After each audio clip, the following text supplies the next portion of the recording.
अच्छा आप एक बात बताओ, अनिरुद्धाचार्य महाराज जब प्रेमानंद महाराज के पास गए थे, प्रेमानंद महाराज जी को सुनते हो तुम?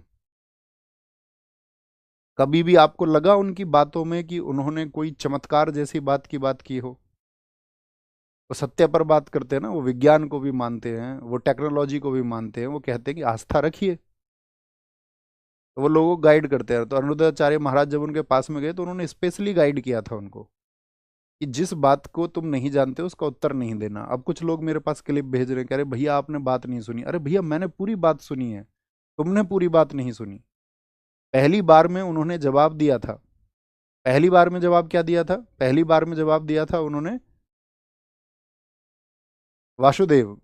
जब दोबारा सवाल पूछा गया तो नाम बदल दिया कन्हैया, और फिर गलती भी ना माने। बात धर्म की है ही नहीं। बात यह है कि आप मुझसे पूछे गांधी का जन्म कब हुआ था, गांधी जी का जन्म हम कहेंगे आपसे 3 अक्टूबर को हुआ भैया, तो आप कहोगे नहीं भैया आपसे गलती हुई है। या पहले हम आपको 2 अक्टूबर बता दें सही तारीख और फिर 3 अक्टूबर बता दें, फिर हम क्या कहेंगे? भैया हमको पता नहीं है।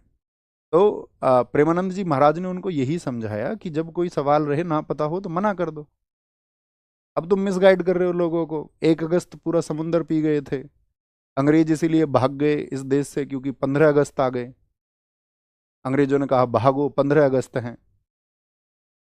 तो इस देश को आजाद कराने के लिए 6.5 लाख शहीदों का योगदान है। तो जब आप इस बात को कह देते हैं कि अंग्रेज 15 अगस्त से भाग गए, तो हम उन शहीदों को, उन क्रांतिकारियों को बहुत छोटा कर देते हैं।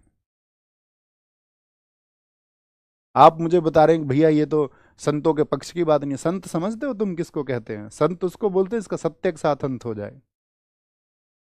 प्रेमानंद महाराज सत्य की बात करने वाले व्यक्ति। हर किसी को आप संत बना लेंगे तो फिर कैसे बात बनेगी? आपके पास कोई पैमाना है क्या तय करने का? और फिर सबकी अपनी अभिव्यक्ति है। ऐसा मत करिए ना जैसा प्रदेश में किया जा रहा है। एक टीचर को गिरफ्तार कर लिया गया, पहले तो अभिव्यक्ति थी सबके पास में। भगत सिंह जी ने अंग्रेजी राज में लिखा मैं नास्तिक क्यों हूं। उन्होंने प्रमाण दिया, उन्होंने कहा मैं ईश्वर को नहीं मानता। तो इसका मतलब ये थोड़ी है ब्रिटिश सरकार उनको इस बात के लिए फांसी दे देगी। उनको फांसी हुई राजनीतिक कारणों की वजह से। तो अभिव्यक्ति को रखिए, थोड़ा विचार करिए, सोचिए, समझिए, है ना। और नहीं समझोगे और नहीं सोचना चाहते हो तुम्हारी मर्जी है। दुनिया में सब व्यक्ति सही रास्ते पर नहीं चलते हैं।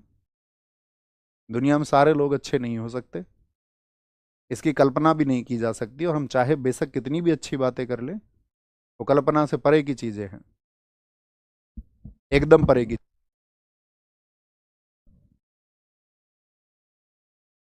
दयानंद सरस्वती जी जब सनातन का प्रचार कर रहे थे, आप जानते हो उन्होंने क्या प्रयास किए हैं इस देश में सनातन व्यवस्था को बहुत जबरदस्त करने के लिए? उन्होंने कहा था कि आपको झूठे चमत्कारों पर प्रहार करना होगा, झूठे चमत्कारों पर, तब आप एक देश बनाएंगे। अगर आप पॉलिटिशियंस के चक्कर में आकर के ये सोचने लगे ना कि नहीं सिर्फ देश जो है एक धर्म का होगा, तो मेरे दोस्त ये मूल्य गलत हैं। पाकिस्तान ने अपना देश धर्म के आधार पर ही बनाया। क्या पाकिस्तान के लोगों को खुशहाली मिली? एक धर्म को केंद्रित कर करके बाकी धर्मों को नीचा करके क्या मिला? अब सत्य की बात करने को तैयार नहीं है, अब बोलेंगे भैया हमको तो इंजेक्टिव इस तरह से किया गया है। पढ़ना इसको आप, सत्यार्थ प्रकाश को, एकादश समोल्लास, क्योंकि वहां अध्याय को समोल्लास कहा गया है। दयानंद सरस्वती जी ने कहा था आपका चमत्कार दिखाकर धर्म का प्रचार करना मूर्खता है। ईश्वर नियमबद्ध हैं, और उनका जो कार्य होता है ना वो सदा कारण सिद्ध होता है।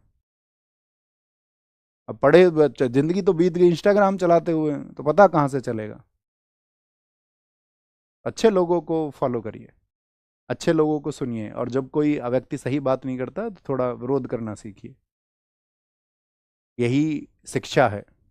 ऐसे नहीं एक बहती धारा में सवार हो गए और फिर सबका विरोध करिए। हम हमेशा अपनी कक्षाओं में कहते रहे हैं ये ईसाई लोग जो जल छिड़कते हैं चर्चों में जा करके, ये पाखंड है। हमने हमेशा कहा छांगुर बाबा ने क्या किया यूपी में? तुम लगे रहे ना अंगूठी बनवाने के चक्कर में, धर्मांतरण के चक्कर में फंसे गए जमालुद्दीन, छांगुर बाबा। तो ये ऐसा नहीं है किसी एक धर्म में है, ये सभी धर्मों में है। हर एक धर्म में इन लोगों का नेटवर्क है।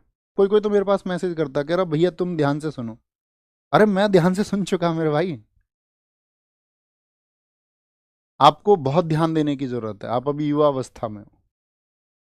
ठीक है, अभी बहुत सुधार की जरूरत है। ठीक है।